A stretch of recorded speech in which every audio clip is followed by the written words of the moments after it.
యువత వట్టి వట్టిగానే ఆవేశానికి పోతారు, జైల్లోకి పోతారన్న అంటున్నాను. నేను ఆ సబ్జెక్టు చెప్పాలంటే ఒక 6 గంటలు చెప్పగలుగుతా.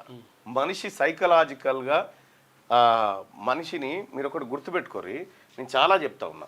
మనిషి ఎంత వీక్తో ఉంటాడంటే, సపోజ్ ఇక్కడ సుదర్శన్ నాతో ఉన్నాడు, సుదర్శన్ నాకు ఎదురుపడ్డాడు, ఆయన యాక్టివ్గా ఉన్నాడు, ఆరోగ్యంగా ఉన్నాడు, సంపూర్ణ ఆరోగ్యంతో ఉన్నటువంటి సుదర్శన్ని వీక్ ఎలా చేయొచ్చు అంటే అతన్ని హాస్పిటల్లో పడేటట్టు ఎట్లా చేయొచ్చు అంటే ఫస్ట్ నేను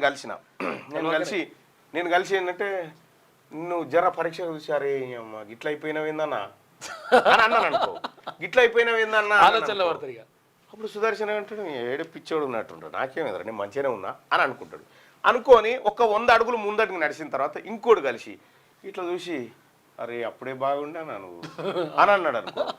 ఈయన ఇక డామినేషన్ హే పోయి తగ్గిపోయారు, ఇక ఏమాయరా ఫస్ట్ రెండోడేమో అప్పుడే బాగుంటే ఏమైందిరా నాకు ఇంత కానీ ఇట్లా అనుకుంటాడు. ఈ మూడోడు కలిసిండు అనుకో, ఈ నలుగురు బదురుకొని వచ్చి మూడోడు కలిసిండు అనుకో చేసేపు అయినాక అయ్యో ఇట్లా అయిపోయి అనుకుంటే వెళ్ళిపోయినంటూ నాలుగోడు కలిసే వరకు ఈయన పేషెంట్ అవుతాడు, నాలుగోడు కలిసే వరకు ఈయన పేషెంట్ అవుతాడు. ఇది హ్యూమన్ సైకాలజీ.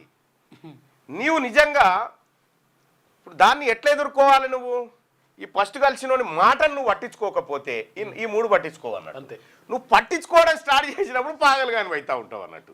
ఇక్కడ ఇప్పుడు మీరు ఇదే కార్యక్రమం అవుతుంది. మీరు మనిషిని చూడండి, ఇప్పుడు నేను సుదర్శన్ చెప్పిన కదా, 4వ మనిషి కలిసే వరకలా ఆరోగ్యవంతుడు పేషెంట్ ఎట్లా అవుతాడు అనేది ఇప్పుడు మీకు చెప్పిన కదా. ఫస్ట్ మనిషి కలిసినప్పుడు అరే అమ్మా అప్పుడే మంచిగా ఉంటివన్నా, 2వ మనిషి కలిసినప్పుడు అయ్యో గిట్ల అయిపోయినవేందన్నా, 3వ మనిషి కలిసినప్పుడు అయ్యో పాపం అన్న నేను చూస్తే బాధ అనిపిస్తుందన్న, 4ఓడు కలిసే వరకాల పోత తీరా దవాఖానకి కానీ అవుతుంది అన్నట్టు.